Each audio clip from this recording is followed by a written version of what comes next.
Yeah, he followed us here. When did he start? Oh! What the fuck? Into the limo, you son of a bitch. No argument. Hey, careful, man. There's a beverage here, huh? Start talking and talk fast, you lousy bum. Go. So it has like standards. Yeah, there are like regulated standards. I thought it had to be from like Kentucky for some reason. It does not have to be from Kentucky. Bourbon specifically, not whiskey. Yeah, bourbon. Yeah, the word bourbon to use it has to be made in America, but it doesn't have to be made in Kentucky. Nice. Yeah. Nice. All hard alcohol tastes awful. Objectively, yes. That is true. Objectively, yes. If you mix it with stuff, The it tastes Beatles good. are good. but- Hard alcohol tastes bad. These are facts. We've discovered two objective truths. All right. Welcome to Musicians Movie Club. I'm Dan. And I'm Tommy. And with us today is Modern Dairy. Hello. Hey. What's up, y'all? Do you guys want to go around and say your name, what instrument you play, and what's a fun third thing? Can you define the difference between mezcal and tequila? Yeah. Based on what was just Based on what Dan all the just taught information. you. Just My name's Bobby. I play guitar, and I didn't listen to you guys, so I don't know. Thank you. Thank you. My name's Geoff. I play guitar and I sing, and there is no difference between mezcal and Jesus. tequila. Exactly. That's what Dan Exactly. Stewart told us. oh my god.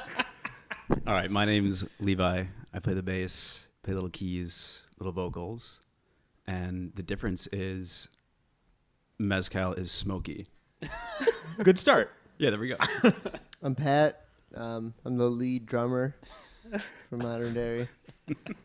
The difference between mezcal and tequila is body and character Nice. and Yes. subtleties Soul. and soul. Was that the That's actual a- answer? I mean, it's an All the abstract sounds- song. Body and soul. It sounds like something that'd be on like the bot. Like you know that Aaron Paul and Bryan Cranston have their own mezcal brand. Yeah. How could you not? But and then that just sounds Who like doesn't? something that would be on the bottle. It's like This has body this is and body, character. and You know, soul. me and Bobby Yeah. used to laugh at It's like toasted. beer advocate reviews. It was like slightly malty, two fingers of head, like just real The detailed. coyotes howled as I sipped this beautiful stout in the night. 3.8. We gotta move Out these of paper 4 or towels so I can 5? see you, Pat. Yes. Oh, there we go. Yeah. I need to see my brother. Body, Anyway. character, and soul, just like The Big Lebowski, the film that we are talking about tonight. Oh, transition. You're gonna find out, Pat and Bobby. Keep the We've listened to the Modern Dairy podcast. straight. Your transition game is very smooth. Dan's good at segues. I'm just here for the ride. And who's gonna take responsibility for picking this movie? Probably me. Okay. I knew Pat likes the Coen Brothers, and so I feel like we I just almost kinda, felt corny about it but you know, like Yeah, but yeah. It's a great movie. Yeah, I mean, it just felt like a lot of people had seen it. I knew probably all of us had already watched it, so it was like it's good. Yeah, that's why I picked it. Hell yeah. Good Worth music. reviewing. Yeah. We covered "The Man in Me" by Bob Dylan at a couple of shows. So. Which they play Yeah, they made two it feel right. times in Yeah. the movie. 2 times. They do play it twice. How is The Big Lebowski like Modern Dairy, In and vice versa? so many ways. So many ways. Get up next to the mic there, Bobby. One way is that we cover a song that is in the Big Lebowski. In the film itself. we have covered that song 2 times, and they play it 2 times in the movie. Wow. Wow, The parallels That's are true. endless. it's like history it rhymes. Right? George Lucas said that. Really quick, I want to talk about the cocktail we're drinking because it's directly related to Big Lebowski because we made White Russians, Yes. which I initially did not want to make because they sounded gross. And it turns out they're pretty good. Not gross. Not Tommy gross. Yeah, told are me he good. never had one ever before. Yeah. I hadn't had one either. Yeah. I've only had one a couple times, and it's better than you think it would be. It's so much better than I Because thought. cream Like, and alcohol is disgusting. Is like a concept. yeah. Yeah. And vodka based. We things. put half and half into a cocktail. That's awful, but it's Yeah. not.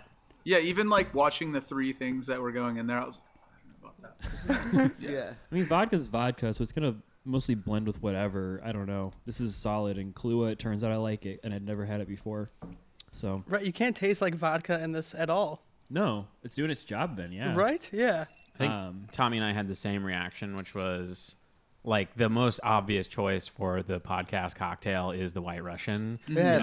But we were both like, I don't know about that, man. Yeah. And then watching the movie, you get so like jealous. It's just like, that just looks fucking cool. Like, I want to drink that. When he like spills into the car with the White Russian, it looks so sick. When he buys the cream and writes the 69-cent check Oh yeah, the first scene. for the cream.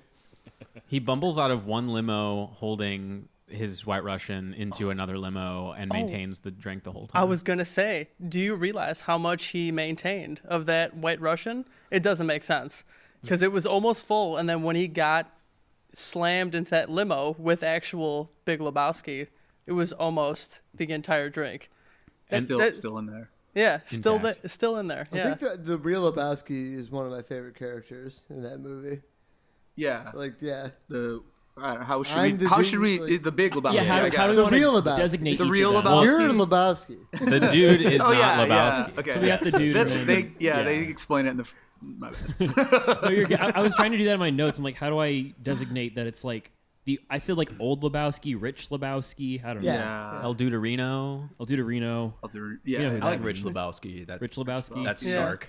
Yeah. Yeah. We know which one has money. Pretending to be rich. The bums always Possibly. lose. although I did. All right, you guys weren't the only ones who did the research. I did read up a little on Lebowski, and apparently there's like a theory that the dude is a trust fund baby.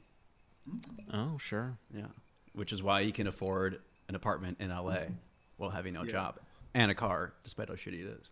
I see him as a Tommy Wiseau type, and I don't know if you know all the Tommy Wiseau lore. Like the room. Yeah. So Yeah. Tommy Wiseau, who made The Room, it's a fun thing to speculate about how he got all the money that he had because he funded The Room by himself, and it was a several $1 million production, and then he bought a billboard in L.A. like off the freeway to advertise The Room for like years. Yeah. He never revealed his occupation or the source of his money. He's kind of like a mystery man. And the few theories that there are, like Greg Sestero, who's the other guy in The Room, wrote in his book that he had something to do with like he was like sourcing clothes from Vietnam, and he made like a fortune doing that, or some weird thing where he just had struck gold in this weird niche thing, and then It's gotta be something Like, weird. yeah. It's gotta be a little fucked up, whatever it is. That's weird. Well, they made a whole movie out of it with like James Franco and Seth Yeah. Rogen. Right? Oh, yeah. I was gonna say. The Disaster Artist, great movie. I don't think I've ever seen The Real Room, which Yeah, I've seen that, but I haven't seen The Room. I should probably Feels watch wrong. that. Yeah. I watched Disaster Artist before The Okay, Room. And cool. yeah, I wish I had seen it the other way around, but it was funny having context for it. See, when I saw we're not talking about the Big Lebowski, folks. When I saw The Room, We'll get there. when I saw The Room, it inspired me genuinely, and I was like To do what? to have sex all the time. Well, I feel like it's kind of like Creed What? for me. The Room is like Creed. Elaborate. Here we go. Like, it's like I don't know. I like Creed. Like they're terrible, but Whoa. The like, Creed I like movies? getting drunk and being this like, is very "Your different. thumbs wide This is over." open. You know what I'm saying? No, I just like that it was a random weirdo who said, "I think I want to make a movie because no one will cast me in their movie because I'm terrible," and then he fucking did it. And I was That like, is "Hell inspiring. yeah!" I was That like, is. and I think Disaster Artist gives credence to that feeling. Credence, damn. Clearwater Yeah. Revival, which is a CD in the movie that they talk about. Wow. Big This Lebowski, is folks. Nice. That was one of your better Segue, ones. That let's was go. good. Okay. I thought the Bukowski. I was kind of thinking about this. Like I just called him Bukowski. I was thinking of him kind of as like a Charles Bukowski type, where he like is kind of like a freeloader in LA, and I feel like that used to be something that happened, and then like as LA kind of got really popular, it like isn't really like it's not affordable anymore. So this is actually kind of like more of a point is like that Geoff Lebowski is like a relic of old LA, and then like these new people who are like coming in with more ambition than him are like basically pushing the old timers out. That's my That's theory. a good read. That's a good read. He's Bukowski in the sense that he's like a poetic bum. Yeah, right, Yeah. right. Yeah. all I And wanna like be. Charles Bukowski, Geoff Lebowski. Something there. Something there. Yeah. Joel There's Cohen, come on the something there. podcast. Yeah. I've got a Please. question for you. We got one question Jeff for you, then you Cronin. can leave. So this movie is special to me in one particular fashion, and that's growing up. And I've surely mentioned this on the podcast before, but in my childhood home, my basement, where we typically would watch movies together, had several framed movie posters, and I just accepted the lore that it was my dad's favorite movies. And amongst those are Ghostbusters, Ghostbusters 2, The Natural, Bull Durham, Blues Brothers, and The Big Lebowski. And my dad always, like, it's funny how, like, before I saw this for the first time, I looked at my first letterboxed diary entry of this movie, which is the first time I saw it, which would have been at least 10 years ago. And it said something about, like, I think I've heard every line from this movie that didn't say fuck in it, you know? like that's just like your opinion, man, and Donnie, you're out of your element. Extremely quotable. Yeah. It's like the most quotable movie, I feel like. And you can apply the quotes to like various scenarios. You know what I mean? Yeah. Like it's a versatile. It's like yeah, memeable. they're Yeah. versatile Yeah. quotes. The movie actually quotes itself. That's something I noticed. Is this screenwriting is like cyclical and elliptical in the sense that, like, in one scene someone will say something and the dude will like question it, and then in the following scene he will repeat that line. Yeah.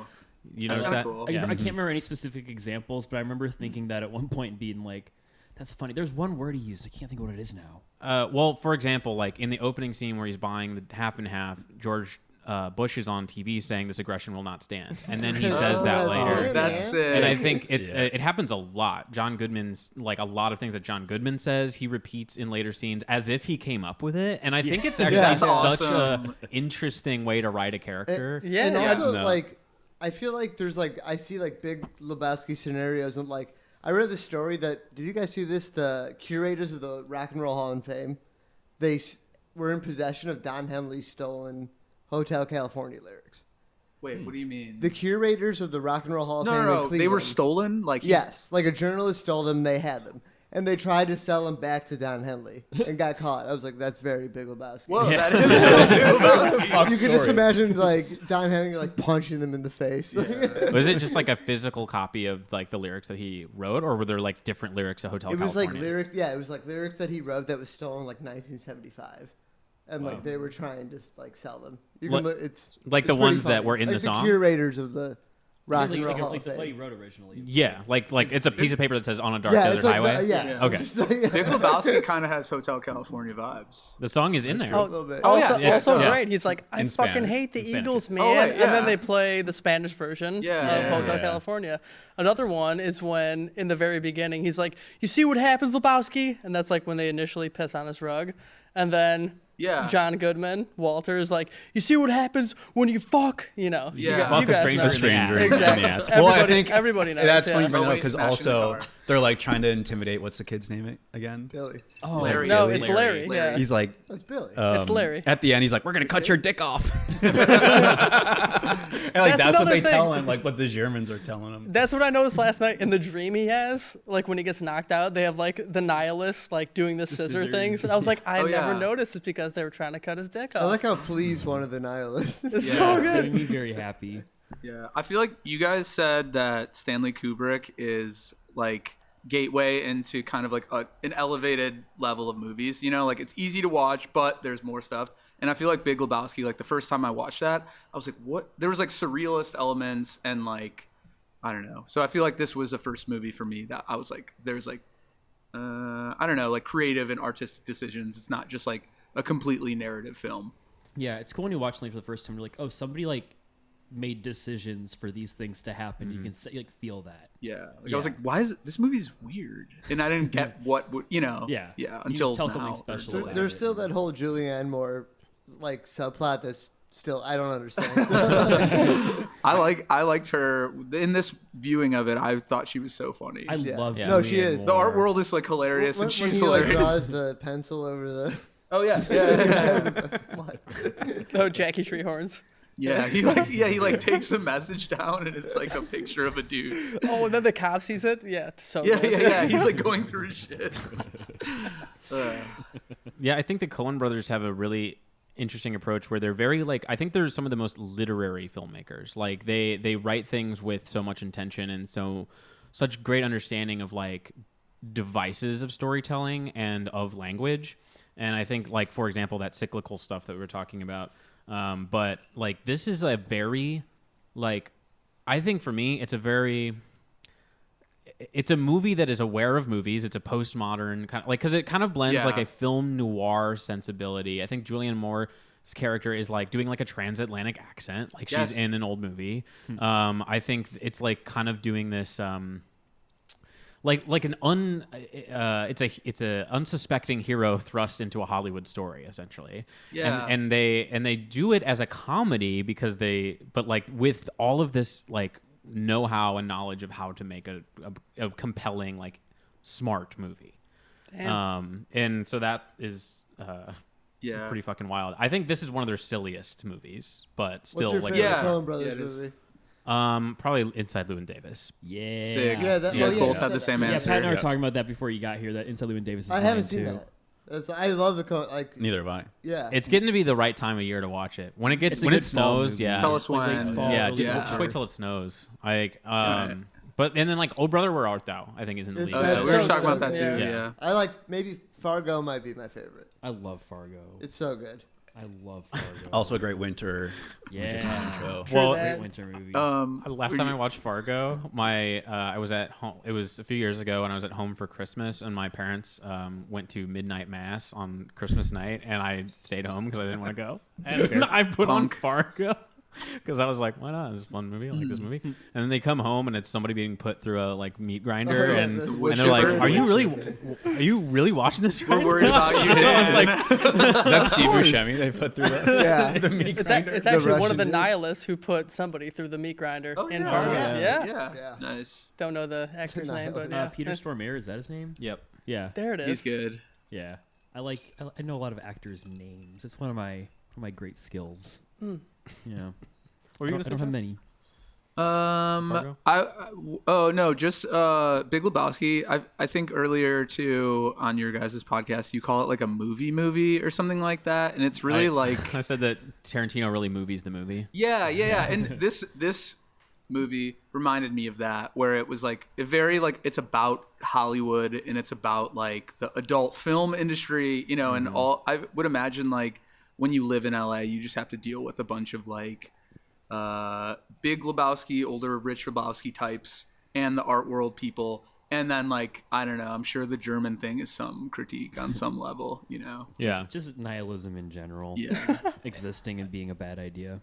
it's pop culture parody, but also pastiche. It celebrates it and makes fun of it. Yeah. And I think like the nihilists are just a funny, like, I think it's really funny when she pulls out the record of that they made, and it's like clearly a Kraftwerk album, like.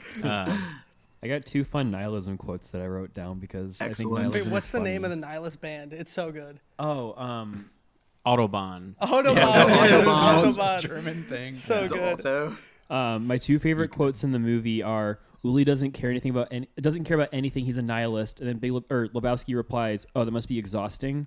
I think because that's true. Nihilism sounds exhausting.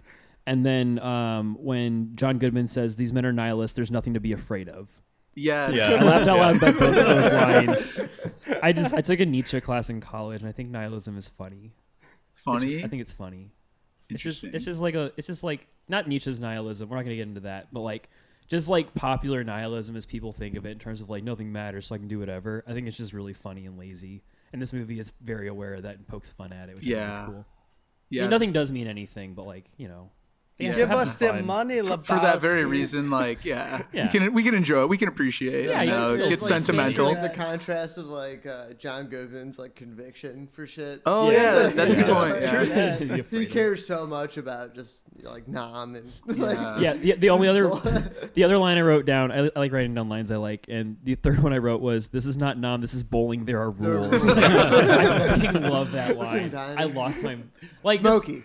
it's interesting. This movie for me, and Dan, I think you wrote this in one of your old reviews, and maybe I subconsciously stole it and wrote it down here. It's a movie that doesn't have like you're not laughing out loud at a lot of it, but it's just like consistently like you're just smiling. But there are a few more times this watch where I was like laughing out loud, and it was those lines I read, the "I'm the Walrus" bit, which we were talking about earlier. Yeah. Before we started recording, where Donnie's just like, I'm the walrus. I'm the walrus. Talking about the wrong Lennon. Fuck up, Donnie. When they're in the car with the ringer too is one of the funniest. Yeah, That's not that gonna scene work, is dude. awesome. And then one of the hardest I've ever laughed at a movie was the first time I saw Big Lebowski, the ashes scene, where they're throwing the ashes and it just blows back in their faces. What was all that shit Talking about about now? That ends up being like a wholesome scene too. He's Yeah. like, I'm sorry, dude. Like, I'm sorry. I'm sorry, dude. He's Yeah. like, fuck it. Let's go bowling, man. No, I think you're totally right. Because there was a scene that I was watching it, like wasn't considered a funny scene, but I was just laughing at John Goodman, like the whole thing. He's so good. My girlfriend's like, "What do you laugh? Like, what's so funny? Like, this isn't a funny scene." I'm just like laughing at the movie in general. Just his like it's like mannerisms. built up. His outfits are like so funny to me. His like haircut's funny. Yeah, right. Very post now. The high and tight. Yeah.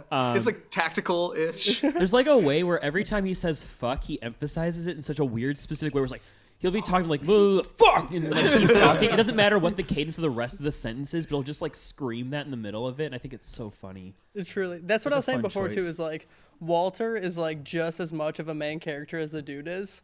Like, of course, there's like the entire like main story of the dude, but then like whenever there's a scene with the dude and Walter, it's like he is like carrying every conversation. You know what I mean?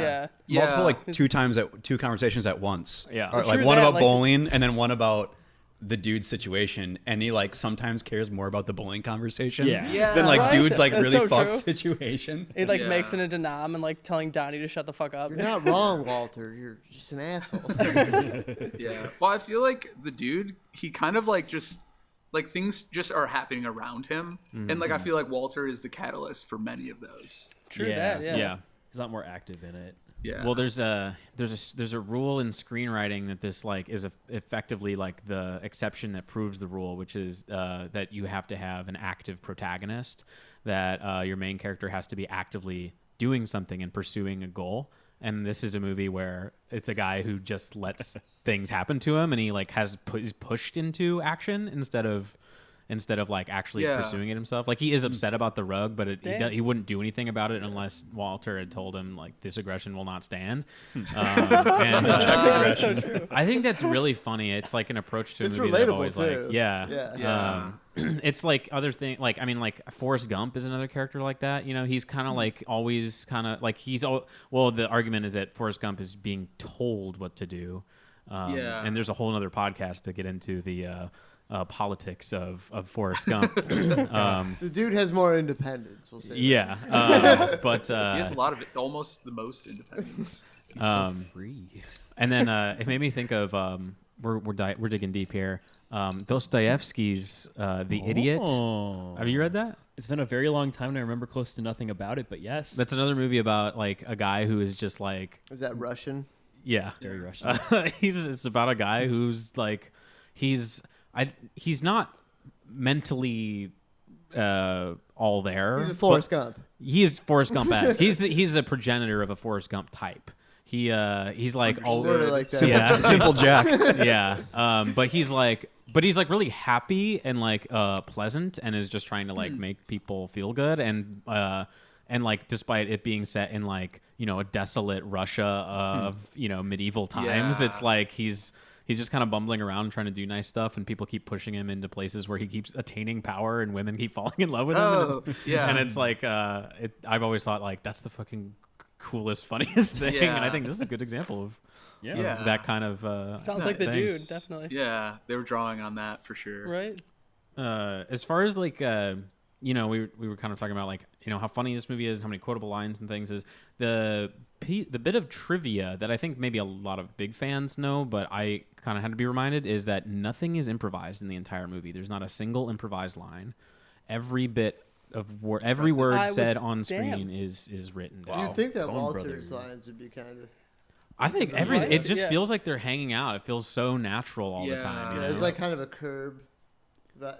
The anti-curve. Or like them almost. doing like Yeah. like scene after scene, like whatever, like the same thing 10 times. Like that's what I Yeah. was thinking about last night when I was watching that.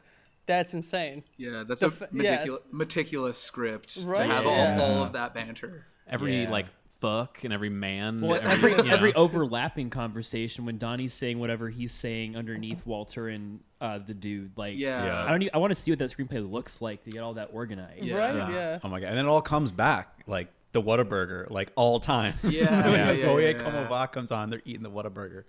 It's like, oh my gosh, things just like keep coming back. And I think the biggest one was like the play.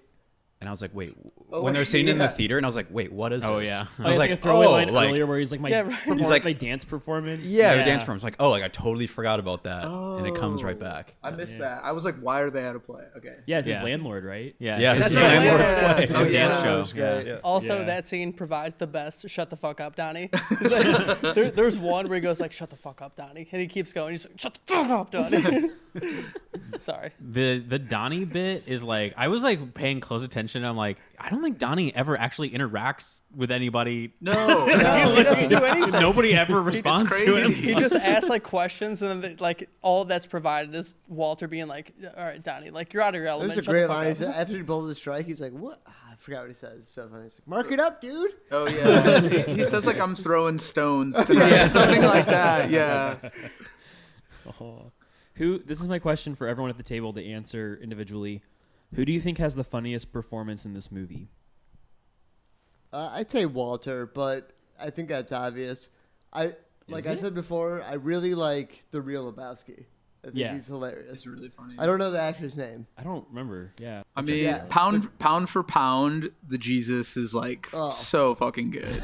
Like True. He's in the movie for like 2 minutes. Like he's barely in it. Yeah. When he's that was a visual bit. Yeah. So for those of you at home, Pat just did the thing where he rubs the ball with the cloth. I don't even know how to explain what he's doing there. Polishing I don't it? know. Yeah, I don't know. It's a bowling thing. Bowling thing. My answer, my curveball answer is Philip Seymour Hoffman. I have the same. I wrote the same thing. Wow, Yeah. you read my mind. Yes. Philip Seymour Hoffman, I think, gives the So funniest, good. and he's so good in everything he's in, and he's so underrated as a comedic actor because I think he's so funny. I think in he's this. one of the best actors. He's one of my he's so favorites. good. The Master is one of my favorite movies. Boogie Nights is one of my favorite movies. I mean, I guess everything he did with PTA, but like It's a little Lebowski's Urban Achievers. Levi, who's your pick for funniest? I don't know. I think John Goodman is just so good in it. So many quotable lines. I think there were some of them because I hadn't seen this movie since like college, and there were some lines where I quoted about like how this isn't there are rules. Like I forgot where that came from. I quoted it so much, and I was like, oh, of course.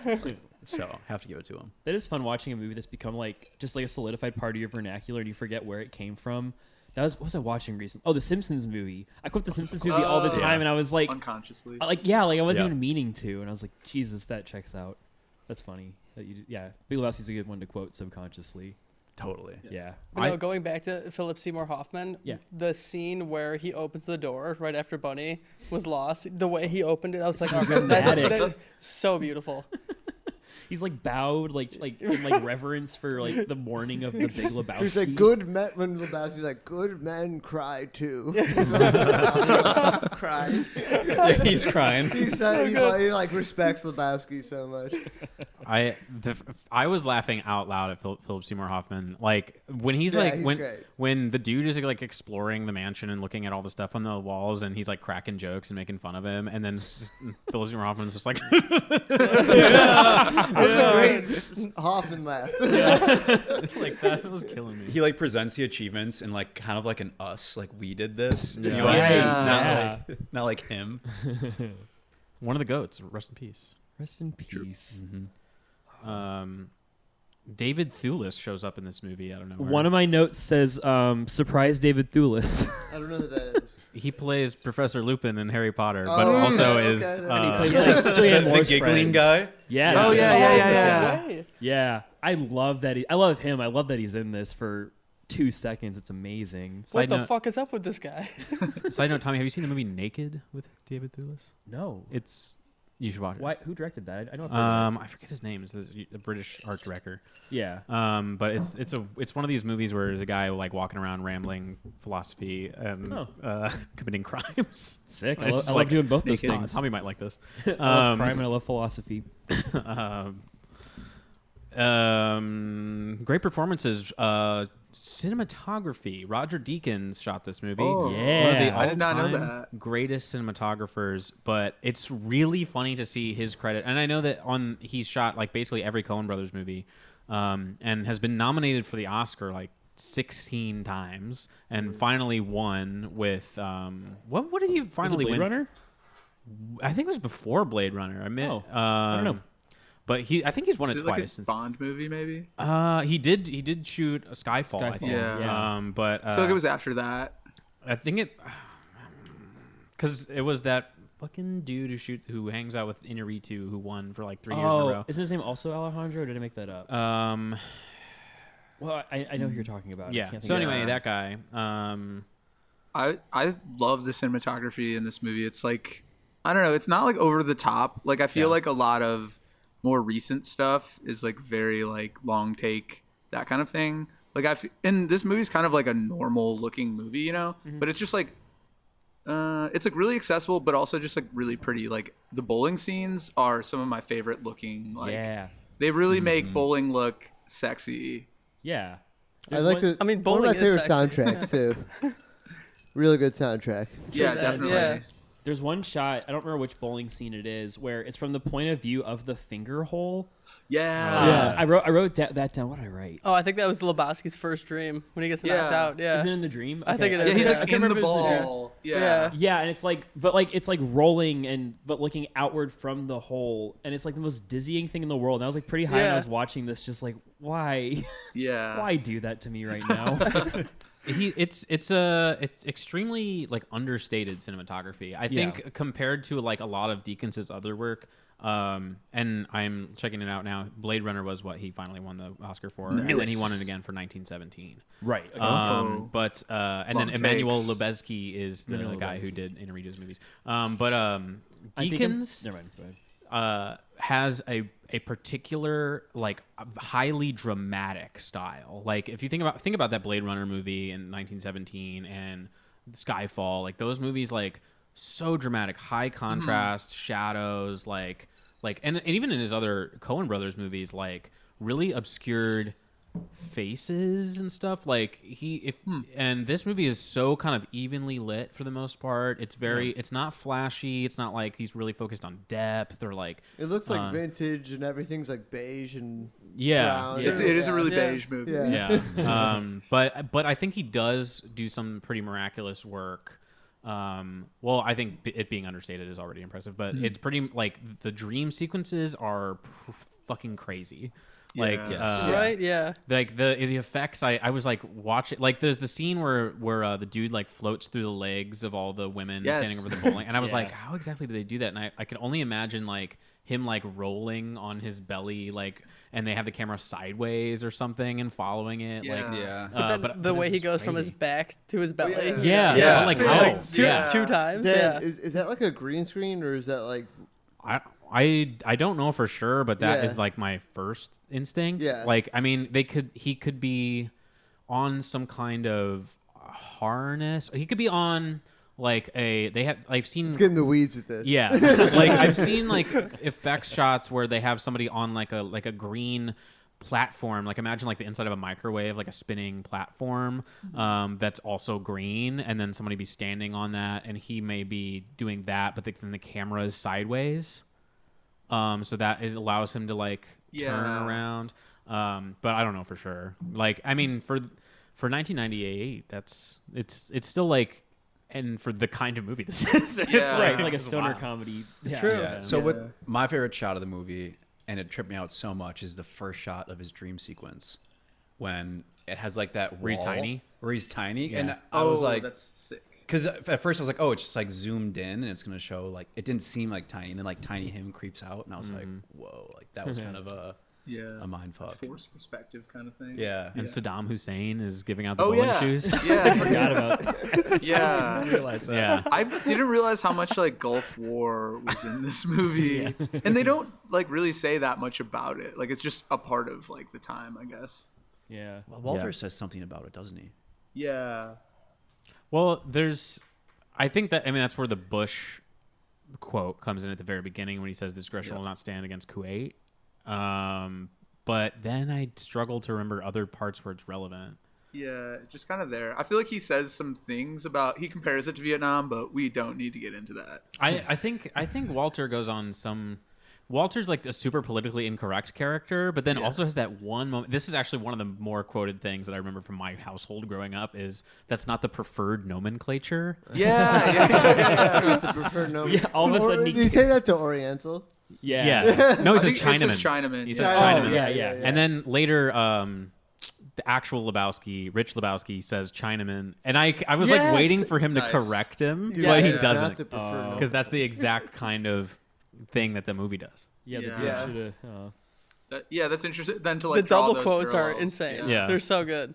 Maybe it's the laziest movie ever written. They're just saying the same words in every scene. Yeah. That was, them. back when I was trying to write screenplays, I remember I sent a friend a draft of something I wrote, and that was one note he gave me. He was like, the character just keeps saying the same stuff back and forth. And I don't think I was trying to do Big Lebowski, but I'm realizing now it was like a similar kind of effect, and he like didn't like that. And I'm realizing, you know what? I think it's a good thing. I think it's a cool thing to do. Yeah. It could be Right. a characterization. I feel like Yeah. no one. I've never seen a movie like it. Like no one can do Big Lebowski. Yeah. Like Yeah. Well, like even the Coen Brothers' other movies don't really. the only movie I could think of Their plot lines are more like coherent. that's or, true. You know, Yeah, they aren't as like or hazy. straightforward or something. Yeah. The only movie I can think of, has anyone seen Inherent Vice? I was gonna say. I was yeah. gonna say I didn't that. like Yeah. that. Is that with Joaquin Phoenix? Yeah. Yeah. Joker? Paul Thomas Anderson. Yeah, that's in my like top like 5 movies ever. Really? I've- No, it's one of those movies I love that I do not expect people Pissed to at like. each other. I do not expect people to like it's it. PTA, right? Yeah, it's PTA. I mean, I love every single one of his other movies. yeah, no, it's But I it's like widely that considered one. his worst. I get that. Yeah. But like I just like I don't know what genre this is, but just like stoner comedy noir crime movie is like I guess my favorite genre maybe It's apart from hazy horror. noir. Well, do you like Yeah. The Long Goodbye? I am Elliot seeing Gould? that Wednesday for the first time at there you Alamo go. Draft House. It's a never seen it. 70s genre in a way, like the unlikely detective hero. Yeah, I don't have a lot of context for it, I Yeah. guess. I guess in Chinatown is almost like that. I mean, he's an actual detective, but it's sort of Yeah. like Yeah, sort it of kinda reminded weird. me of Seen that Chinatown. forever. Yeah. Well, it just reminded me of like noirs though, which I Yeah. would like to go on record and say I don't like film noirs. Oh man. Wow. Oh man. Is there a, I want to hear more about Yeah, that. which ones don't All you right, like? hold on. want the What's dirt. considered yeah, a film yeah. noir? So I feel like film noir is a genre that you know what it is, but you just didn't hear the word for it. It's Right. the black and white detective movie where they're like, Chinatown. It was a hard summer. I went into the bar and I drank bourbon. The woman walked in. She was as hard as nails. You know, it's like there's It's like the it's grizzled silence and just- like the footsteps. Like The next thing I knew, I was Yeah. straight a part of the case. yeah, it's a Humphrey Bogart style. a lot of shadows. Yeah, Lot of yeah. lot of Very shadows. dark, Yeah. smoky. It's a post World War II phenomenon where they made movies that were like, you know, a bunch of guys went overseas and saw some shit, and then they Yeah. came back and they were like, I need to see some movies where like, It's all they can handle. yeah, well, they were like, where it was like intense and like dark, and it was about like murder and crime, Yeah. and it was like, you know, Casablanca is a film noir. The Maltese Falcon. Once Upon a Time in L.A. Is that the name of that movie? That is Or what the movie am I 90s movie? thinking of? Hollywood? Yeah. Yeah, there's a To Live and Die in LA. Yeah. No, I know what you're talking about. LA Confidential. Yeah, LA Confidential. LA Yeah. Confidential is like a noir pastiche. That was like I watched that movie. I really don't like noirs, and I was like, that was a really, really good one. Yeah. You know, but I feel like they just kind of things just happen, and the character just reacts, which is kind of like Is real that the life. one with Kevin Spacey? Yes, he's in that. Yeah. Yeah. Yeah, we watched it for Film Club. I haven't seen that. But yeah, I don't know. Random shit just kind of happens. But something about The Big Lebowski and kind of Inherent Vice too. I feel like kind of like the hazy stonerness of it makes me kind of like appreciate that, like where it's like you don't see stuff coming because the like stoner characters are like, whoa. Yeah, they're just like How could I have surprised seen by that? everything. Yeah. So for that, like that works for me. Yeah. They're absurd and comedic, as opposed Yeah. to Yeah. real film noirs are hard boiled. Yeah. I don't hard boiled, deep fried. Sauteed. And Like a deep fried edit of the Maltese Falcon. Where Cook it. everyone has a southern accent for some reason, and that's the only It's like- no, it's just bass boosted. Yeah. A lot of sound. Humphrey Bogart. A lot of sound effects. Like Heavily the saturation's at 300%. Jeff Bridges in like other movies seems like a hardened Western dude. You know, Yeah, Correct. Jeff Bridges That's what I is so picture him. versatile. like a Western guy in like other movies. Yeah. He is. Like, I saw an interview with him. He's like, I don't want to be titled as the dude. I don't want to be labeled as that. he was pissed off about people being like, oh, that's the dude. That's I- not well, Jeff Bridges. I was kind of thinking this is probably like his most famous role, right? right? Probably, Yeah. yeah. I do. Yeah. I also, but on the contrary, I also read that there was that when the Coens wrote it, when they like kind of came upon the idea of Jeff Bridges, they presented it to him, and he was like, "You wrote a movie about me," you know, and he was like, "This is so me." Okay, I was kind of wondering that too.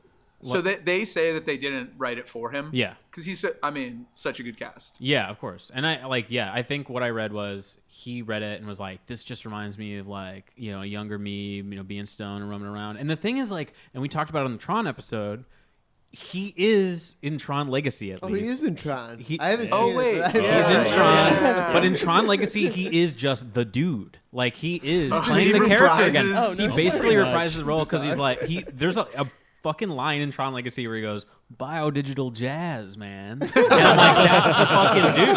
That's absolutely dude. So like, I personally think like I can get why he would be like, I don't want to just be known as a dude because he's also a country artist and he also has been, he's been in a ton of I didn't know movies. that. Yeah, he's got some albums know out. that either. Whoa. Yeah, he's done his Crazy Heart and his like. Have you guys seen Kiefer Yeah, oh, Sutherland's Pretty hard, albums? yeah. Seen what? Kiefer Sutherland's albums. He has No. albums? His album covers like him in front of a semi. Best segue. Best Nice. segue ever. It's 24 tracks. So, yeah. check it out. 24 tracks. Anyway, That's a plug for Kiefer Sutherland. that's Just- a plug for Kiefer Sutherland. That's actually one of my. Play the whole album in the middle of the podcast. There's not enough whiskey in the world tonight. There's not enough whiskey for you to see the light. There's not enough whiskey to make it all alright. It's time for you to say goodnight. yeah, My people next need to rap know. name Yeah, is can you take a Reefer break? Sutherland. Actually, Reefer That's pretty Sutherland? Good. Reefer That's Sutherland's good. pretty That's a good. good Hell name. yeah. Yeah. You better trademark that before You this should just comes do out. Kiefer Sutherland. bleep that spelled out. Like Keith, Oh, like Keith. the- Chief, Oh, Chief shit. Kiefer Sutherland. Chief Kiefer Sutherland. Our good friends at Album Rebrews did give me a good idea for something that I would like to introduce to this podcast. A new segment. Yeah. In which I read the half-star reviews on Letterboxd of this movie. Oh. We want, I like y'all's that. reactions to people who That's pretty hated funny. this. Yeah, hell yeah. I come through a lot of them. I will suffice to say most of the people that did not like this movie just said, "This is boring, nothing happens." Which, okay, Fair. Whatever.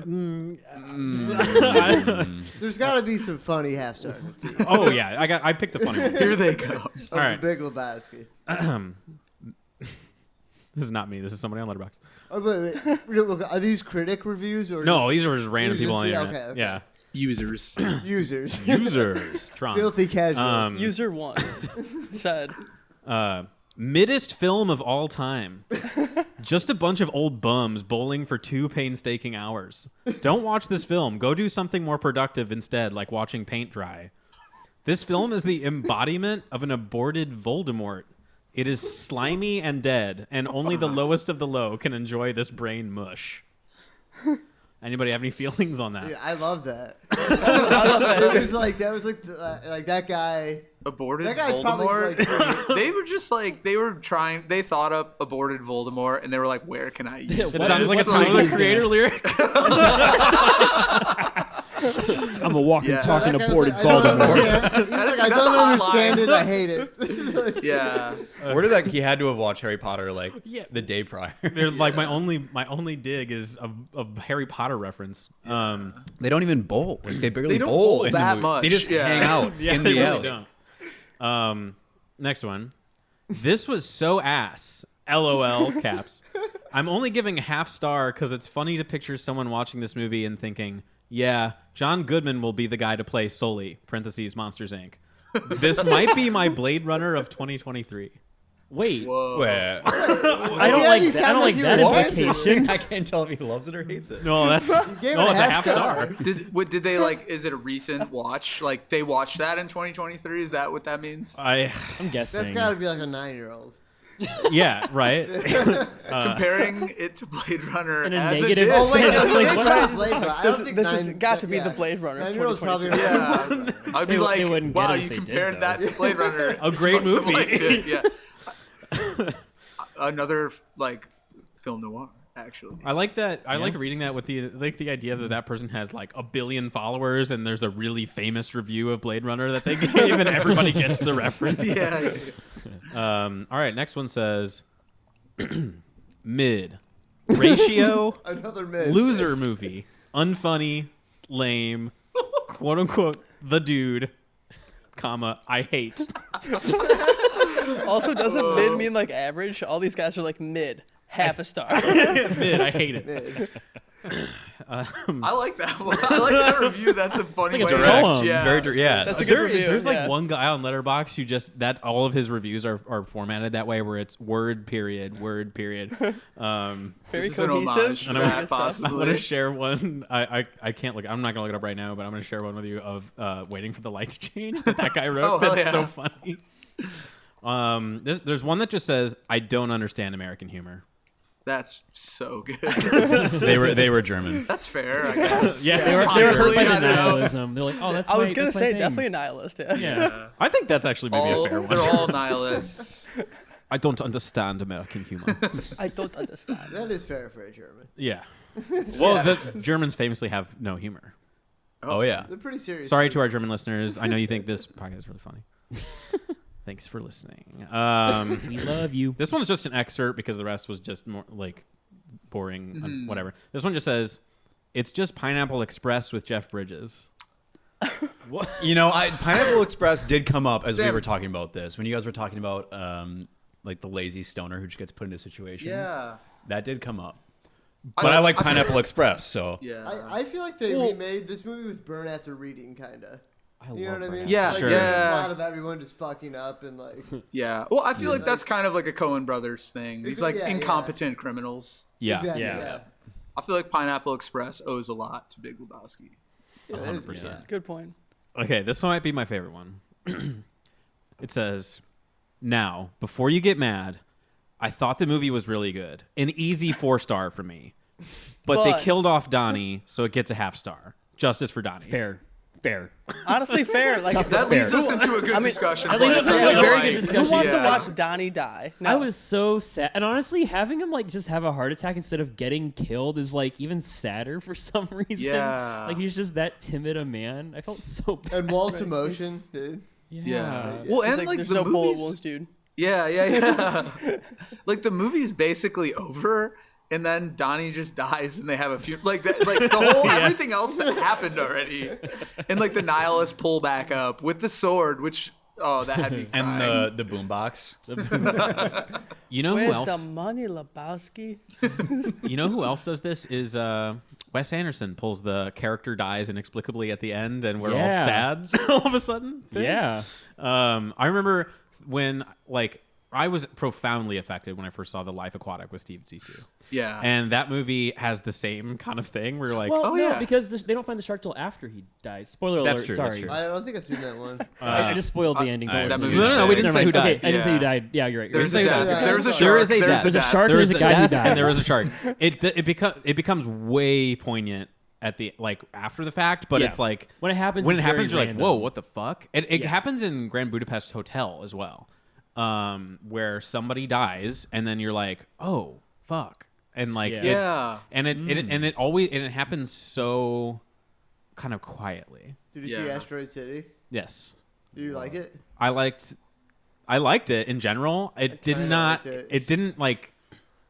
Most times, Wes Anderson movies take a few watches for me. I appreciate and I respect them. I have a good time watching them, but to really love them, it takes a while. Yeah. I will say, there's one scene in Asteroid City that literally had me laughing so fucking hard, and it's the pivotal scene. I haven't seen it. Okay. Never mind. We Okay, we won't tell you. But Asteroid did- City, I will say, the first time I saw it, I was like, that was very good. Second time I watched it, it's my favorite movie that came out this year so far.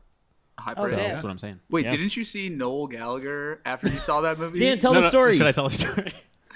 Tell the story. You just nod so they can't know. Okay, I'll preface this. I actually didn't I just tell this story the other night because we were talking about Oasis the other night. Yeah. So to love preface, You love Oasis? I do. Okay. So don't like Oasis that much. You don't like? That's fine. It's allowed. To preface, I fucking love Oasis. You're great. Pat's just like fuck. Yeah. Like to a point where I like. So it's actually a big thing that me and my brother bonded over a lot. Unlike them. But yeah, me and my brother bonded over Oasis a lot, and actually, when I was 18, 19, we dreamed of starting a podcast about talking about Oasis and going through the albums. Actually, inspired by. I'm sure that exists. Yeah, there are, and I'm telling you, I would have done a better one. I bet. I'm sure there's. It sounds like it, really. Judging by this one, holy shit. This masterpiece. No joke. Yeah, it was inspired by Scott Aukerman and Adam Scott's "You Talking You2 to Me," where they went through. This is a great U2. podcast. Oh, it's fucking amazing. It's so good. So we were like, let's do the Oasis version of this, and so I was like a freshman in college, and like just fucking poring over Oasis literature. I listened to these albums so often and like watched all these interviews. I became their interview game is the best. Oh of yeah, all tops. time. S tier interviewers. I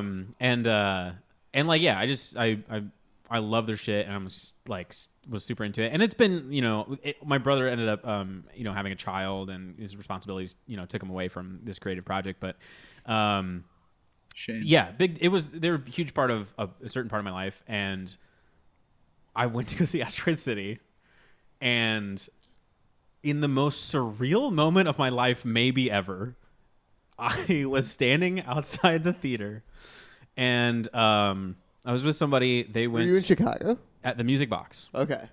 And I was standing outside the theater. I went to the bathroom. I was with somebody. They went. There was a long line at the regular bar, so they went to the one in the other room. And I'm like kind of waiting around. I'm like, I wonder where she went. And then I kind of like, I'm stumbling around. I'm like walking back and forth. And I finally went back to outside the theater. And I see down towards the entrance someone that looks like Noel Gallagher's daughter, Aeneas. And I was like, that girl really looks like Noel Gallagher's daughter. Weird.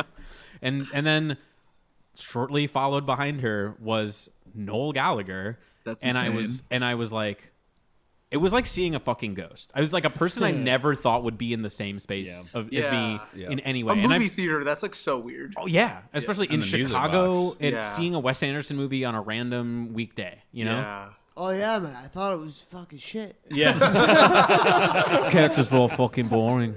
Yeah, and he walked up, and I was like, I gotta. And I just said, Mr. Gallagher, I'm a huge fan. And I shook his hand, and he said, thank you. And then he proceeded into the theater. That's the perfect celebrity. Well done. Especially for a man famous for destroying people on the mic, Yeah. And Yo, listen up. I heard this guy Damager call me out outside the Music Box. Fuck that guy. We were talking about 1975 the other night and how I was talking to Tommy about this. We were just talking about the 1975. Yeah, the fucking shit, mate. Yeah, he goes. My kids. He said like, am I an old man? He said like, how stupid is it to be like to have be a part of something so awesome, and then like to like let your the brother infantile hate ruin it. Mm-hmm. And then Noel said, what the fuck did he say? That slack-jawed fuckwit? He should shut the fuck up and look at how shit his band is. I'm like, oh my God. So this is the Big Lebowski podcast, Musicians Movie Club. And Let me get an oat water. Yeah, I'm transitioning here. You want to pass one to me, mate? You want to introduce our... Oh, that was a good sound effect. You're welcome. This one goes out to Noel and his brother. Miller Genuine Draft. This is Miller Genuine Draft. This is the first time we've ever done two beverages on an episode. This is the beer that they drink in the film, if you look closely. Mostly out of plastic cups that say Miller Lite, but that you see when he orders the bottles that it's MGD. Yeah. Now, I did a little research. Levi and I were talking about this right before, and I did a little research. I was wondering if Miller Genuine Draft was the supposed Budweiser equivalent to the Miller Lite. It's not true. That was my assumption. High Life is the original Miller flagship product. So when did I see that. And so High Life was supposedly has more carbonation so as to simulate the champagne of beers. Of course. When Miller Lite comes out in the 60s, and then in the 70s they release Miller Genuine Draft as Miller High Life Genuine Draft so as to replicate the effect of it coming off of a tap. So let's all decide if we think that that's what that is. All right. I mean, I've been drinking my bottle for a hot second now because I just kind of went for it. I'm into this, honestly. I like this a lot more than Miller Lite. More than Miller Lite for sure. What I'll say is it's better than Budweiser. Whoa. You got some St. Louis boys running this podcast. That felt very targeted. Damn. Said that with Does it authority. taste like a draft beer? You can't. Better than Budweiser. That's about it. No, it's not. What, All right, what else? wait. Big Lebowski, better than Budweiser. We're done here. I don't get the whole draft thing. Like, why would you bottle something and be like, oh, it's genuine draft? Nice try. Because everybody knows that. I mean, it's like such an old school marketing technique where it's like, of course you can't actually bottle the feeling of a draft beer, but like they were like, well, you know, this one is different. You say draft. Yeah. 60s marketing firm. Yeah, Someone let me was get like, that toasted. Don fucking Draper was like, what if we pretend? One of them. Doesn't Guinness have that beer though, where it comes in the can but yeah, has like it says that ball draft. in it? It's and got you a pour thing it? in there. Oh, like Yeah, the that's- nitro. Oh yeah, like Not even. The no, idea yeah, is it's a there's nitrogen There's thing. a No, ball there in is- it. yeah. Yeah. It's I not don't like it. CO2, it's nitrogen. Yes. Yeah. What is the ball though? What does the ball do? But isn't that supposed to be like draft? That like, is a make good it taste question. Like, draft Guinness. Because I've had that Yeah. before. And it's pretty good. Yeah. I like Guinness. Yeah, I like Guinness too. The idea is to give you less beer so they can make more money. That's they that's put a what they giant do with the ball ball. in it. genius. Those marketing Those bastards. bastards, I right? say as You think someone a who works ball in costs- marketing. Segue us, Dan, please. You're listening to Musicians Movie Right. Club. we were miles away. And everybody here is a musician, and the music in Big Lebowski is really good.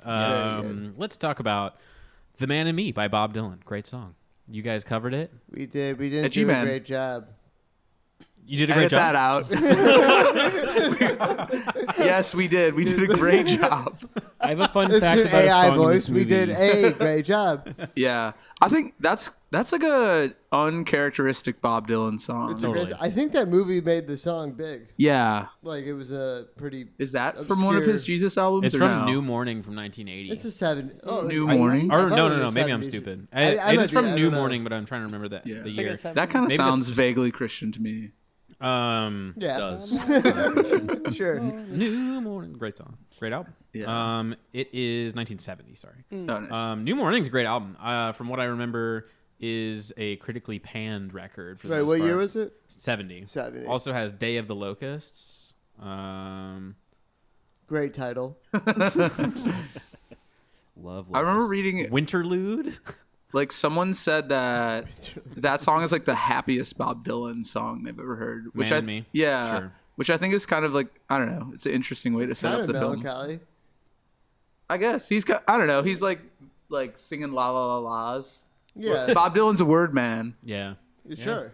But then, Oh, then yeah. you go a step deep, and you're like, well, Bob would have been the guy to sing a La La La song to be like cynical about it. That's true. He's like making fun of.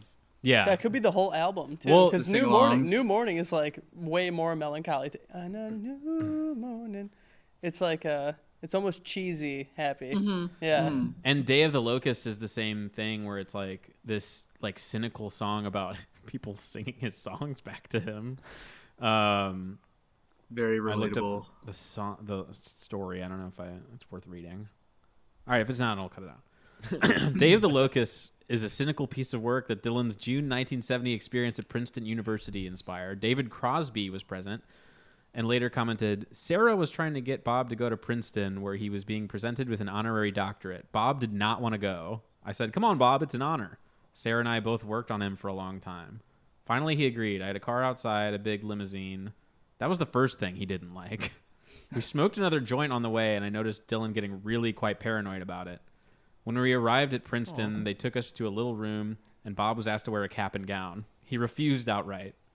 They said, we won't give you the degree if you don't wear this. This is why he didn't get his Nobel Peace Prize.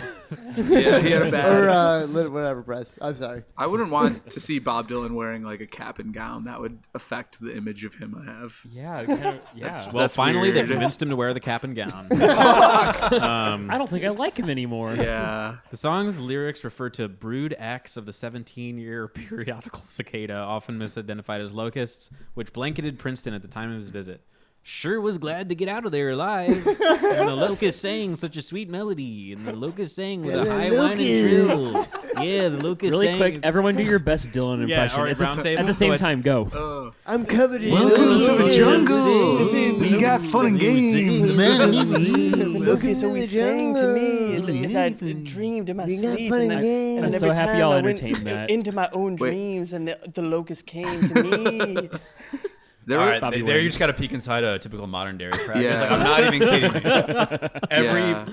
Once every yeah. other practice, that happens. Everyone starts doing Bob Dylan. I feel like Pat Yes, or like if we're Bobby singing- came up with the idea to do "Welcome to the Jungle," but as a Bob Dylan song, and it works so well. We got fun and games. Yeah. Welcome to the jungle. We have fun and games. We got everything you want. What are you gonna name? We are the people We are that you found. Wherever It you really does sound like it could be If a you Bob got Dylan no song. money, honey, we got you to sing. All right, in later the we're going to play jungle. the not done. acapella. We're not done. Oh, I'm sorry.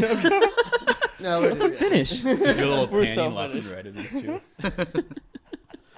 So anyway, The Man and Me opening song from Big Lebowski, co-written by Bob Dylan, who also hated cap and gowns. The song I love in this movie is that I Just Dropped In song. Yep. I See love. Oh, yeah. what I condition, my love that condition. song. It's great. Kenny I Rogers? love like Is that Kenny Kenny- yeah, Rogers, Kenny and that's Rogers. what I was gonna bring up is Kenny Rogers. Yeah, sings that. Yeah. And I it's don't- super is weird. that- is I that don't in the know if Drew- name one other Kenny Rogers song than that, but Well, that one's not even. oh no, what's the Gambler. band? Yeah. Yes. What's the Yeah. band that he was in when that? I can't remember the name of the band that I know. recorded that song. Yeah. Because Wait, is that in the adult film section? It's during when that the song plays, or the dream dream? sequence, Okay, yeah. okay. I love that song. I love like Does late anyone know '60s proto Sharon- psychedelic stuff. That is a great Does song. anyone know Sharon Jones? Anyone? Heard the name. She does a great cover of that. Yeah. Which Really? Yeah. When I drop, what's it called? I just dropped in to see what condition my condition. Ooh, is. yeah, I'm gonna check Yeah. that out. Kenny It's so Rogers good, in yeah. the first I mean, edition. The first there edition, was thank you. the Dead Flowers cover. Oh yeah, I yeah. forgot that was in there. Yeah, I feel like the use of I like that, like it's like early 70s psychedelic sound, and I feel like Yeah. that is so the vibe of this movie. Like it's in that scene, it's like kind of like are they like bowling, but it's like in outer space, right? The just dropped in Yeah. scene is when he's tiny and he walks in and then Yeah. The dream. Yeah. Yeah. That's Yeah. when he Oh, okay. does the Why- back to front. Here's what came up. Why did they knock him out? They wanted the rug. They take the rug back. Well, no, No. I mean, why did they give him- drug him? Oh. Jackie Treehorn like drugs him Yeah. Why did they drug him? Oh. I don't know. to I'm not a to search his plot apartment. To guy. search his apartment. Yeah. They search his apartment when he goes back and it's like all fucked up. Oh yeah. And then Julianne Moore's there and she conceives his child, Right. or she attempts to. I I held don't my know. legs forward. Yeah, Doing yoga. is that yoga? All right. Yeah. That answers that. I'm bad at following plots. I'll be honest. I am too. I'm so just like I'm gonna vibe with whatever the movie's doing and just assume it follows logically. I don't actually follow the logic 90% of the time. That is my fatal flaw, but also maybe my best feature. Well, it's a vibe. That's a good movie. way to watch movies. Right. I Yeah, Well, think. this one is. I think it's why I love Yeah. movies like this and Inherent Vice so much. Is like the plot's secondary to just like the feel of it, and I think that's so fun. Yeah, like not. It's like I don't need to connect every piece.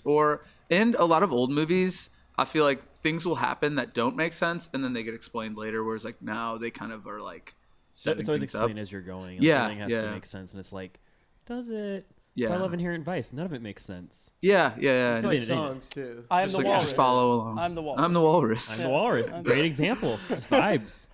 No, Donnie Lennon. That might be my favorite joke in the whole movie. I think the I'm the so Walrus. good. Yeah. But it's also just because I love the Beatles. I was watching it with subtitles too, so I was able to see that it was like Lenin, like Lenin. Yes, I was like, I saw that I was too like, last oh, he's night. I not was talking like, like, right? I would Yeah. like, yeah, The yeah, Russian it would have been a dictator. different, yeah, exactly. So good. I love that joke Yeah. so much. The famous Eagles part in the cab when the cab driver's playing the Eagles and he's like, "Fuck the Eagles," and the cab driver throws him out of his cab on the highway. To be fair, are you guys Eagles fans? Because I'm really not.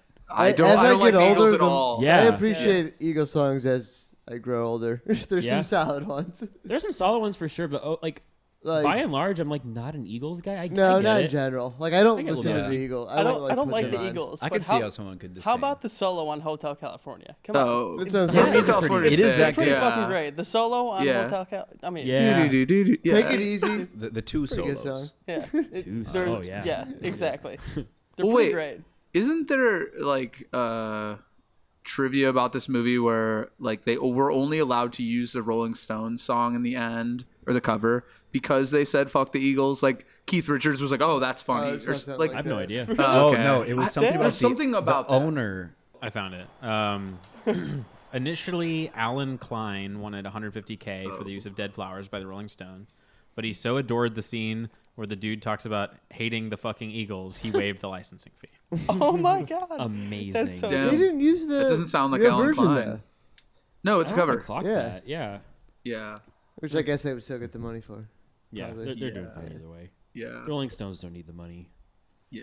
They got all the money for Bittersweet Dun, dun, Symphony. dun. Yeah. So there's Like, that. What? That's pretty harsh. And all the other songs they did too. Yeah. Yeah. Yeah, that's like their one big song, The Verve. Yeah. The Verve's verb. got some good tunes. That's a good tune. Bittersweet Symphony rules. They're A basically million different people from one day to the next. I'm a One of the best man. lines I've ever heard. No, they got some sick songs. My mom's texting me. I'm not going to What's she respond gonna right say? now, though. Do you want me to tell you what my mom is texting me about the cocktail she's drinking? You can't respond to your mom on Shabbos. It's Shabbos. You're right. It's It is, Saturday. yeah. Wow, good point. walked Let's here. see. Big Lebowski notes. Big Lebowski notes. Oh, one thing I miss about, I guess, just movies is good opening credits sequences. I feel like that's just not a thing anymore. Yeah. So I was really admiring just like all the ambiance of like showing the bowling alley and like all the little details of them like The opening is great. yeah, I feel Yeah, like it's we funny. we just yeah, too, yeah. we just don't have that anymore. I can't think of Yeah. like a lot of contemporary examples of movies that have good opening credit sequences. You know why? True that. Because streaming, people click on a movie, and if they don't This is feel bullshit. satisfied immediately, Damn, that's so not going to true. watch the rest of the movie. Skip. Yeah. The only example I can think of, and I hate that this is the example, is Guardians of the Galaxy 2, where it's Baby Groot dancing to Mr. Blue Sky. Yep. Is Oh, yeah. actually an amazing. That movie's fine, but like it's an amazing opening credit sequence. It's a great song. He's like kicking the Yeah, stuff. yeah. Yeah. But like I was watching. Speaking of Netflix and algorithms and opening credit sequences, I started watching The Killer earlier, the new David Fincher movie. Oh, is that it on out? Netflix already? It's out. It's on Netflix Sick. now. I watched the first like half of it, but the opening credits it's like maybe not like a minute or two long, and it's like super fast and like just cuts directly to it. It's just credits, and then the movie starts. And I thought that was like, and I remember reading a review that was like it has an algorithm friendly opening credits. And I was like, what the fuck does that mean? But that's what you're talking about. Yeah, it's That's like I guess that's like the album Weird intro term. too. Is Yeah. kind of dead these Is days. David Fincher the Social Network, dude? yeah. Okay. He has a new movie about an I like assassin. Zodiac. Yeah. Yeah. I watched the first half of it, and it was not what I expected, and I think that's a good thing. It was a weird movie. I want to finish it, but it was not what I thought it was going to be. A lot of narration. Interesting. That actually is another note I have. How do you guys feel about narration in movies? This I like has some- Sam I like Elliott's in the Big Lebowski. Yeah. I did too. I mean, Arrested Development, my favorite show. Oh yeah, Ron That's a great Howard. show. It's so good. Okay, that's yeah. good narration for sure. Definitely. Yeah. I like when he makes fun of the other show for having bad narration. Right? Yeah. It's so good. The shoddy narration. The shoddy narration. Yeah. I think in this movie it's kind of tongue in cheek though, because they're applying again. It's like it's a pastiche and it's like a Western thing. So, you know, you got Sam Yeah. Elliott like treating the story like it's a folktale. But the thing I always think of when it comes to narration, if it's the protagonist, if it's like a first person thing, is in the movie Adaptation. Yeah, I've seen that When forever. there's a part where the Nick Cage, who's like the dumb one, who's like writing a movie, it goes to like a screenwriting conference or something, and they give the advice that narration is a crutch, Yeah. and because it's like you're just like literally Yeah. explaining all the thoughts and feelings and Yeah. stuff to people, which I mostly I'm agree with with. that. I don't think Yeah. I don't think it's always the case. There are ways to like subvert narration, and I think Big Lebowski mostly does that, which is why I brought it up. Because for the most part, I can't stand narration. Like it's like a pet peeve of mine in a lot of movies that I think would have been so much better. Goodfellas. Goodfellas is good. I'll give Yeah. Goodfellas. Yeah. But like, Fair. Then all the movies that copied Goodfellas suck. and that's exactly it. Is like Yeah. people who don't know how to do it well and just think like, oh, that movie had narration. I want to feel like Goodfellas. There's a lot of that. Yeah. I always knew I was a badass. You should do narration on the next Modern Dairy album. That's exactly that. That's great. That Always could knew I that wanted could to happen be if the mood is right. Always You knew can I make wanted the to be an disc. indie rocker. I like. Oh god, this is a stretch. But Sopranos pilot is kind There's of narration like, in it. No, but it's like Tony's the first one. Like he's in the he's speaking with his therapist for the first time, and he's like, "Oh, well, my day went like this," and he kind of like talks through the day, and then it like shows Does that it it's show it happening. while he's talking? Some parts, and it like Okay, moves yeah. into See, it. that It at does it least really there's well. like a real context for why he would be narrating. I don't like this Yeah. weird like detached. It's just explaining things. Yeah. Morgan Freeman. Yeah. Yeah. Saying things. Wait, so Yeah. in Big Lebowski, is it just like it's just Sam Elliott? Yeah, it's just right? Sam Elliott. Okay. But I like Dan's point about it being like a folk tale. That makes sense. And to it's me. also I not think that prominent. Yeah. I think, It's just I like think the there's only beginning and the three. end. Like it's like in the Yeah. beginning, in the middle, and the very end. Yeah. It gives it like a Western vibe. Yeah. Yeah. The tumbleweed. Well, rolling. I and like tumbleweed. At the end too, it's funny. Like the dude meets up with Sam Elliott like at the very end, and they don't really. He's like says one like- thing to it's him, like and he's like, kinda in the "All middle, right, I though. kind of gotta go." It's like Yeah. it's like right before they bury Donnie. yeah, It's- yeah. Yeah. He's like, I like your style, dude. Yeah, he's like, "All right, cool, man." And, like, Another goes back to wholesome bowling. scene. Like Wait, one yeah. of the Isn't few that after wholesome they scenes. buried- I think Donnie? that's the last scene. Yeah. he, Oh, he it's says, right wholesome? after they Oh, buried it's damn. good knowing he's out there, dude. Yeah, Oh damn. yeah. All right, do your Tony Soprano impression. You got no fucking idea what it takes to be number one. See, I feel like you have to close up your nose. Like, Christopher, Come on, I come told on. you Guys to be on at the season bottom one where thing I have his a- accent is less pronounced. That is true. Yeah, that is true. That's a very good pilot type accent. Yeah. But when you get into season 4, it's like a whole different piece. It's a little over the top. come on, get off my ass, calm. Something like that, you know. Like I like when I was watching Sopranos, I was like, I know I can do this voice. I never. I'll go do in the muff. Christopher. No, that was That was like Godfather. Like, Would you That was like like that my edited impression. out? yeah. Yeah. Christopher. I told you. You come to me. You come to At my mother's funeral. High as a kite. All right, I'll be Carm. You be Tony. So we love Big Lebowski here on the pod. We do. Yeah, great movie. Any final closing thoughts from the Dairy family? I love the Big Lebowski. I love it. Yeah. We didn't I was on the fence at the beginning. we didn't pick this movie for the White Russian modern dairy perspective. If any of you were thinking that. Oh, There is, we were talking about that earlier. There's Yeah. dairy in a White Russian, which Yeah. is, To be clear, I didn't even think about that. Okay? I didn't I either. didn't I didn't, Yeah. I didn't think a fucking thought about that at all. I didn't do shit. There was no second thought that crossed my mind about that in any way. No. But You've it never does seen put- Sopranos, Bobby. Listen to me. I'm gonna watch it. All right. I'm gonna watch it. You said that when I joined the band 2 years ago. Yeah, I'm gonna watch it. It's in the back of my mind. It's always been in the back of my mind.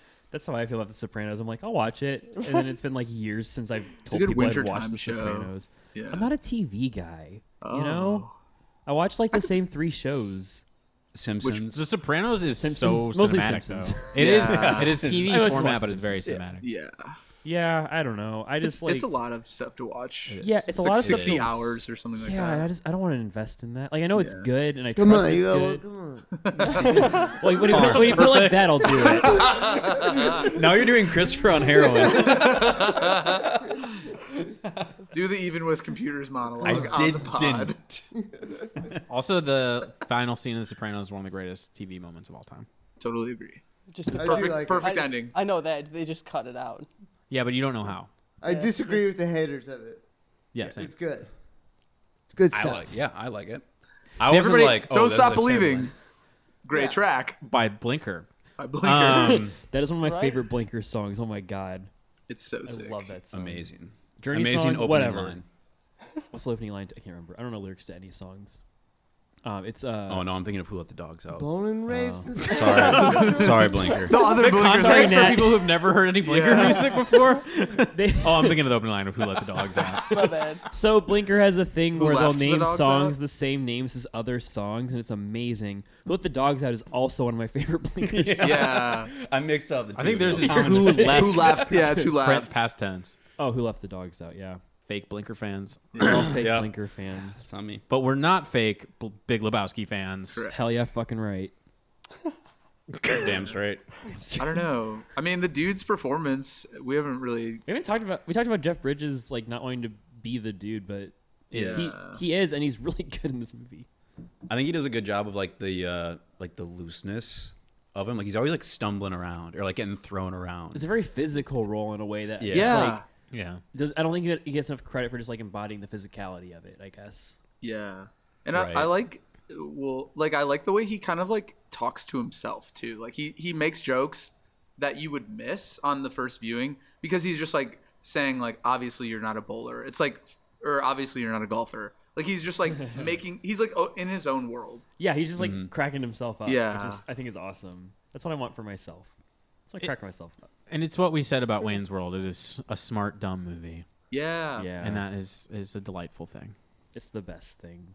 What's this smart movie? Do you have an A example? smart movie? Titanic. What'd you say? I've actually never seen Titanic. Titanic. I haven't seen Titanic either. It's not a smart Whoa. movie. I can tell I you watched that. it recently. You can skip it. Okay, it's very long, and I don't think I like James Cameron that much, so I'm He just kind of like. sucks, dude. He does not suck. He doesn't suck, but yeah, no. I don't Titanic isn't that good. I like but he I doesn't like suck. Terminator 2. Yes. Whoa, you're gonna love Titanic. Just kidding. I think that's the only James Cameron movie I'm like. Aliens? Aliens. Aliens is I haven't watched True that in forever. Lies? So Aliens is a movie that I didn't like the first time I saw it, and I haven't watched it since. So I guess I don't like it. Oh no, watch it again, dude. What? I want to because I know I'm wrong. Why That's didn't what you they- like it? Feach, I bro. know I'm wrong. His obsession with Avatar is strange. Yeah, that I don't fuck with. Weird That's shit. yeah. I haven't seen the second one. I thought it was Don't. Yeah. I didn't Do either, yourself a and I favor. don't, you know, Dude, you can't hold. Well, his obsession is really crazy. I don't like him, but I respect him. But I think I that do, he yeah. can do better shit than Yeah. Avatar 6. Jeff put me only on doing blast. five. Put me on blast for Like, watching 20 Avatar 2 the other day. That's a good point. I don't know. That's what I yeah. get for- I don't care about Avatar. I don't like, know. I find it fascinating. It's like Fuck, I had a whole their point before we got on Avatar 5 will be Titanic. out in 2028. Yeah. What was yeah. the gap between the first and second one? It was like 12 years. yeah, I think so. Wait, something like when that. did the first one come out? 2009. 1999. 2009, yeah. That's way. wild. That is insane. Yeah, Yeah. and everyone saw it. And it made Wait, so smart much money. movie. Smart movie, correct? Oh Yes. Oh, you want to go? Good Will Hunting. I haven't seen that either. That is a good movie. Whoa. It's a good movie. I think The Social Network. I love that movie. True. That is like one of the smartest movies. It's so It's a lot good. of talking. I don't know. That I mean, I like that. That Is doesn't that mean it's what not that smart. means to be a smart very movie? smart. It's a very smart I mean, movie. I think it's smart in the like way that it's constructed. Yeah, and, like, yeah, no, it's a what it's smart saying movie. and how it says it. Yeah. But My example was There Will Be Blood was the first one that came to mind. I'm really just talking about being smart, you know. smartest Good movie Will ever made, Hunting. Ocean's 11. Oh, that is a awesome. smart ass film. Now You See Me, the greatest heist film ever. Yes, hate- That's a very dum-dum. smart film. That's a dum dum. That's a movie I almost walked out on dum-dum. by The myself. greatest heist movie is The Town.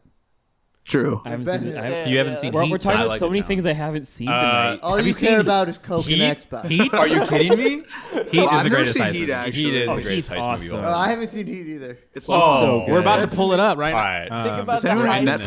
planted That's in the end the of the town. podcast. That's the smartest shit I've ever heard of. in Yeah, my The life. Town is awesome. Yeah, it's the smartest shit I've ever It is seen. funny. Heat's a romance movie.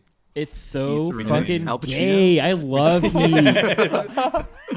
There's so much sexual tension. Wait, in is this the- an opportunity for me to do an Al Pacino impression? Do it. Yes. Come on, get in there. We're already derailing this thing so far anyway. Do whatever you want to Cut do. all of this. This thing's been over for an We're out hour. of bounds. Because she's got a great ass. Fuck You yeah. got your head all the way up it. So thanks for listening to Musicians Movie Club. This is That sounded like Franklin from Arrested Development. This has been No, it sounded way more like No, wrong. Sounded like Al Pacino. My mistake. Thanks for listening to Musicians Movie Club. You can find Modern Dairy on all streaming services, as well as at Modern Dairy. That's correct. Modern_dairy. Modern_dairy. And anything else you guys want to tell us about? We got a big show at Sub T, live at Sub T, December 21st. Heard it here first. With? True. Yeah. Smushy and Frankie Master. You made those up. No, sorry, I'll cut that out. Those are actual bands. That is awesome. Those are real names of people we admire. leave it in. Those are real names of people we admire. If Smushy listens to the full-length episode, Smushy. like, what the fuck? If you're still here, No, I'll cut it out. Sorry. Smushy and Frankie Master. That sounds awesome.